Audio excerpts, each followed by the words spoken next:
Alrighty guys, here we go. It's a video review that I know I've been looking forward to doing. I'm sure you all have been looking forward to it as well. If you were at TFcon this past weekend and won, it was a great time. I had an absolutely wonderful time there, and it was great to see everybody. And if I didn't get back to you, Anthony and Bradford, I'm sorry I didn't get to hang out with you as much as I'm sure you would have liked, and I meant to get back to both of you, and I just was run with everything else going on and getting everything ready for my new job with Toy Notch, and just catching up on everything, working with Fans Project there at the convention and everything else. Just really busy weekend. A lot of fun. Got to hang out with a lot of friends. It was just a good time, and I'm looking forward to next year already. So yeah, but this guy, so for TFcon, Mastermind sent these over to me. Rush shipped them. These are the first color test shots of Bovis and Fortis. Obviously, this one is Fortis. We'll do Bovis here in just a minute. But yeah, they're very cool, very sturdy, very solid. The colors on this one are not quite finalized. They are going to be a little deeper red, a little deeper yellow. I think the orange is going to be a little bit more vibrant on Bovis. They may change some of the highlight accents on Bovis, but again, we'll get to that in the other one. He's got silver highlights here on Fortis. And he's really nice. He's a nice, big, sturdy rhino. You got some posability here in the shoulders. These little clips right here are a little loose on this version, but I know that's one of the things that are finally that are getting tweaked in the final version of this mold. They couldn't get the final version done in time to send final version test shots. These are the second to last revision of the figure itself, and like I said, the only things they're fixing on the last one are little tweaks like tightening those clips and tightening the face flipping mechanism. And just tiny little tweaking tolerances. Like what you see here is what you're getting. It will just snap together a little better than this one. Is really pretty much it. Just as a size comparison with the Unique Toys thing, there you go. Just to get an idea of how they compare in all the various versions. They're much bigger, and the plastic is much sturdier. I don't have the Tantrum version from Unique Toys yet to compare with Bovis. He should be on the way, so we'll do that comparison in his video review. But the plastic quality on these guys is just light years ahead of this. Like I said, I'm collecting both. I still think that Unique Toys has some neat things going on. You know, they've got some neat ideas and some neat design aesthetics going on with their version. But when it comes to the actual toys, I think Mastermind is really way ahead of them in the game. And when you consider that there's not a huge price difference between these two, I do think that the Mastermind ones are going to be better of those two. And now we've got TFC in the ring. Where will those come out? I guess we'll find out. Now you do come with the guns here, the big guns that go on the back. And what's neat here, and we'll get into more of this a little bit later, but the way the fist stores in the foot, you can see it's pegged in here to this black piece right here. And basically what you do is you just unpeg the fist, bring it out, and the fist is it's got joints here at the base knuckle, and then mid knuckle here on the finger. The thumb flips up and around, and the thumb has a joint right here. And there's also a wrist swivel from the connection point. You see it's going to kind of snap in between the legs, and then some nice silver detailing, the spikes on the back, and then the fingers nicely articulated. Nice big chunky hands. And by comparison, here's again, just by way of comparison, here he is with the Unique Toys Feral Rex hands. Again, much thicker, solider plastic. I would like to see these maybe be a little bit more aggressive, the spikes, but I think the hand looks really nice. It's not quite as articulated as this one, but again, it feels a lot sturdier. Like this one's not going to fall apart, and like where this one is, I feel like I have to be really careful with this one. So anyway, and then this, like when you connect it to the foot, this part comes up, rotates around, and you see you've got the ball joint there. So you'll have a ball joint there in the ankle, which again, it's really loose right now, but when you get the whole bulk of the figure around it, it doesn't wiggle as much, and I think it's going to make it really nice. And it does, there are a lot of people commenting on the toe joint here on the Unique Toys version, and not to be outdone, there is one here on the Feral Rex version as well. So yeah, we'll get to the foot momentarily. The Rhino itself, here he is. Actually, I'm going to go ahead and turn this back into a gun because I'm going to show you how it attaches to the Rhino. So we'll fold this all up. Let's plug it right back in here. Put that tab in there, and then plug it in, and there's the cannon assembly itself. There's a little tab under here. He flips out and you see it brings out a little clip on the bottom there. And that's what we're going to use to attach it right here on FORTIS. And it does take a little bit of force, but it does snap on securely. So you line that up and then push it on until it clicks, and now you've got Rhino with a gun. And it fits, it clicks very securely. Like, it's not going to come off once you have it attached, unless you pull it off intentionally or drop it. And speaking of dropping it, my setup here really isn't conducive to showing it off, but I did give it a good 5.5 foot drop in front of the panel at TFcon. I dropped Bovis just to show you how sturdy these are. These are really tough guys. Like, the worst thing that happened to Bovis, I dropped him onto a hard carpeted floor, and one of his hoofs popped off, and it popped right back on. Like, they're very, very sturdy. In the hotel room, I was kind of even giving them a little toss up. Like, I've dropped these guys from about 8 feet with no damage to the figures. So, you know, there you go. There is an alternate transformation if you want to differentiate him from Bovis. And basically all that is just turning him over, flipping the... because they do share a mold. There's like a lot of little sculpted differences, but they do share a lot of similarities. So if you just take them and flip them over and rotate these around like this, and then rotate the feet around to face the proper direction, you can get a FORTIS that looks different in beast mode. So yeah, personally I don't mind them looking kind of similar, since they both form legs and they're similar, similar build animals. I don't mind them, but you can flip them over. I don't think there's any way to... Oh, I guess maybe... Can you? Can you still attach it there? Oh, I guess you can still attach the cannon using the robot mode attachment point. It's not quite as sturdy here as the as clipping it on is, but you can actually still attach the cannon. Yeah, see, it's not gonna... You can't pick him up and hold it by it because he is pretty hefty, but it does clip on right there, and you can give him the cannon in beast mode here as well. That's cool. It sits a little further forward. I think it looks a little bit more awkward here than it does in the standard configuration, but it is possible. Before we go to robot mode, we'll do a real quick transformation to foot, since it's already pretty much there. And basically you just want to take these and fold them up and snap them in. There's little tabs on the top and bottom of these pieces that come out a little bit right here like that. And you see there's little tabs here. There's a tab here that goes into a slot here, and a little black tab up here that goes into the slot here. So you want to kind of push those up until they lock. Rotate this around, and you'll notice everything locks into place. So rotate that, rotate the foot around, and then that's going to peg in right here on the foot. So bring this up and peg it into place. Rotate the foot around, and peg it into place up here as well, right there onto that piece. Same here. Bring this down, rotate the foot up. Actually, we're gonna get that's not where it pegs in. We're gonna worry about that in a minute. Everything here is in place. Now, to get into the foot mode, you want to bring that down, and then these arm pieces, you rotate them out, and you can see here's the joint, the connector peg for combined mode. Right now it's locked in place by these pieces. So you open this whole arm assembly out and rotate it down, and you can see that rotates this out of the way and unlocks half of that connector. And then you bring this down, there's a peg right here that's going to peg into the leg here, just like that. Let me hold this flat. Actually, we don't want to do that quite yet. First thing we want to do, as we realize, we want to split the legs. Split the legs up, and you can kind of see there's a slot for a tab here, and then an open square there in the back. So we take that foot, like I mentioned before, pop this up, rotate it around, and that's going to peg. Just kind of work it up in there, slide it into the slot there. Make sure this pegs down here on the bottom. But it takes a little fiddling to get it all lined up. You just get that all plugged in around the foot.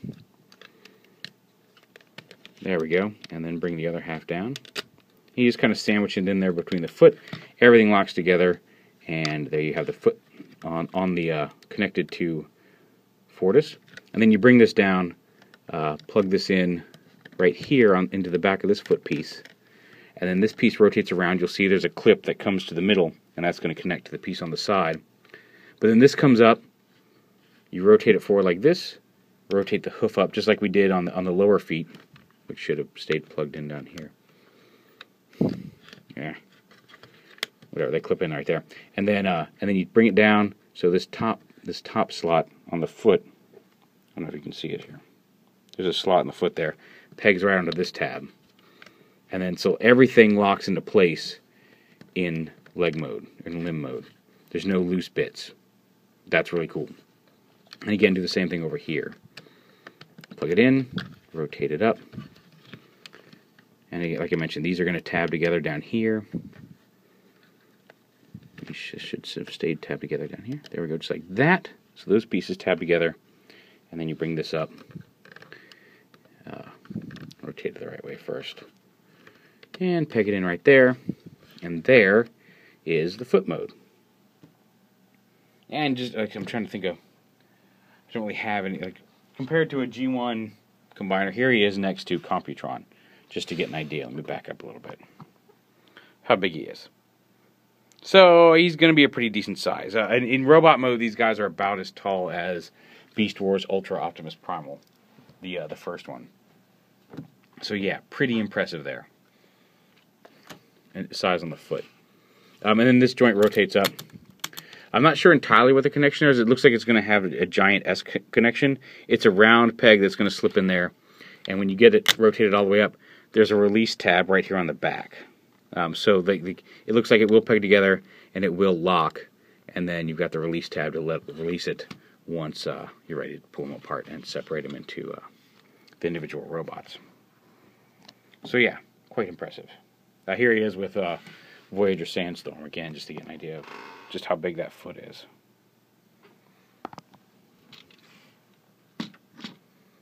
And to transform into robot mode, we'll go ahead and do this. Remove the leg. You can, if you want, you can go ahead and reattach the fist. I'm going to do it just because he does have a little bit of a special feature in robot mode. So you split the legs up. You want to unpeg these. There we go. Bring these out like this. Bring them down. Rotate the joint back up into there.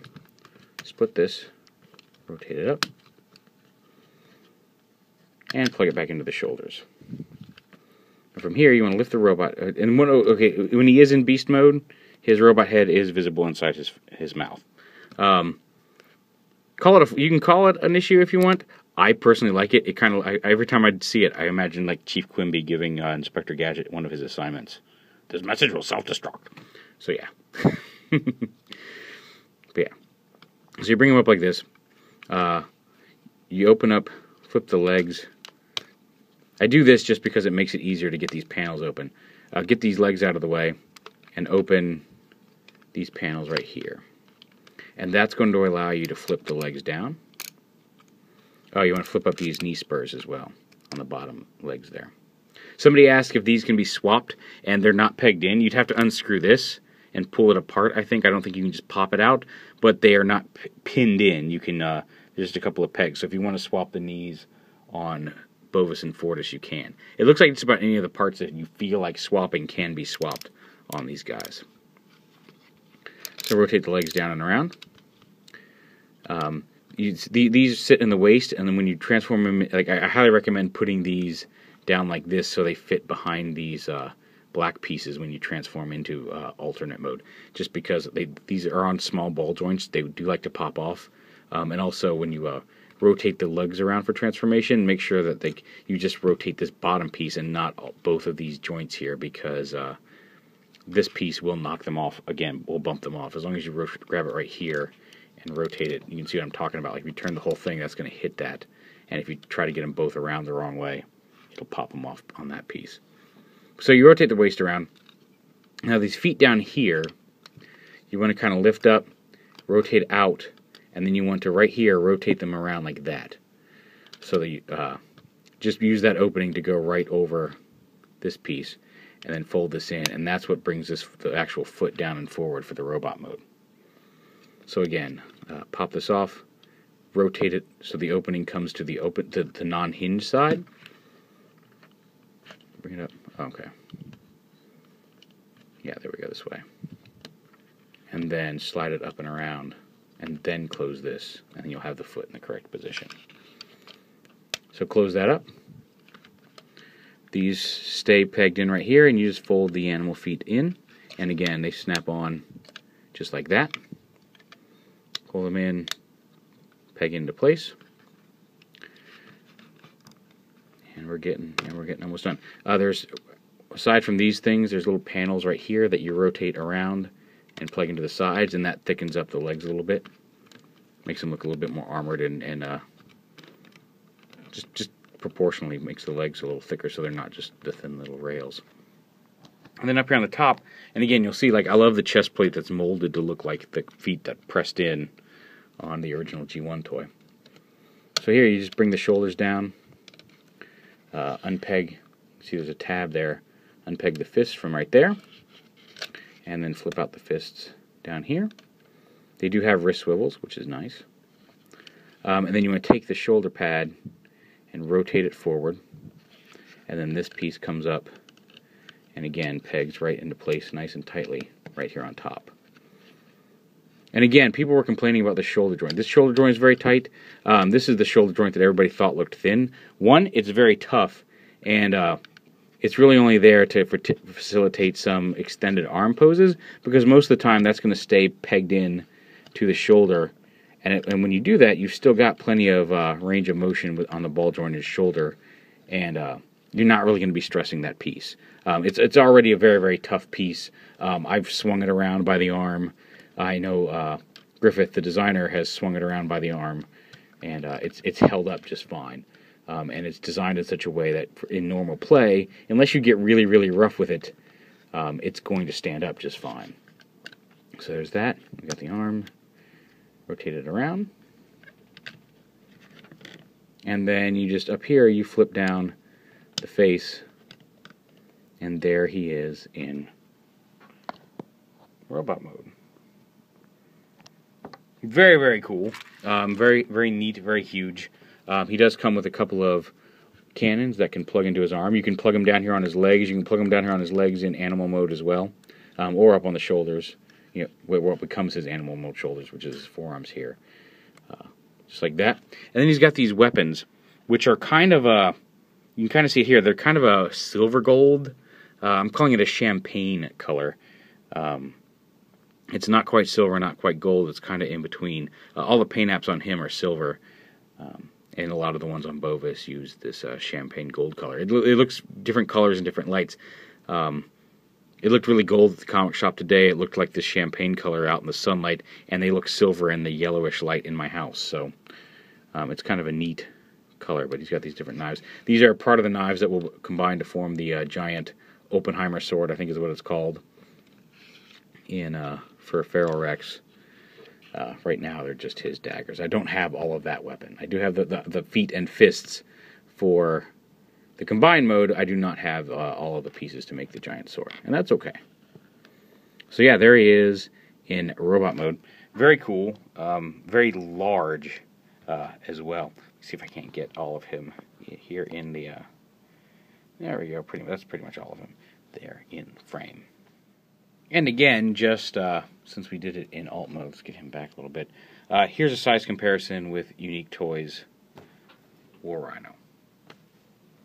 Just all around comparison. And I just think, and again, I think Unique Toys has some neat stuff going on. I just feel like when you look at these guys versus what you're getting versus what you pay for them. There we go. I just feel like it's no contest. I get it. I mean, again, although I like the Glacial Bots, I was going to say he's very more simple like G1. He's a lot more modern and articulate. And I just think overall, he's great. And I was going to say something along the lines of, like, I don't know why, seeing these two together, you would want to pick this one. Although, like I said, I hate disparaging companies' products outright, because I think there are some good things going on with him. I just feel like he's a much cooler figure for the price. Although, again, the blocky G1, this is not anything bad, because I really do like the Glacial Bots, which is Fans Project's you've been seeing them on my thing. They're G1S Scramble City Combiner. I just feel like I said, I'm collecting both, and again, the colors on him will look more, will not be as bright yellow and as bright red. They'll probably be more in line with or similar coloring as the unique toys on the final product. But I just feel for what you're paying, you're getting way more value with the Mastermind version. So yeah, there it is, the first look at the colored version of Mastermind Creations Fortis.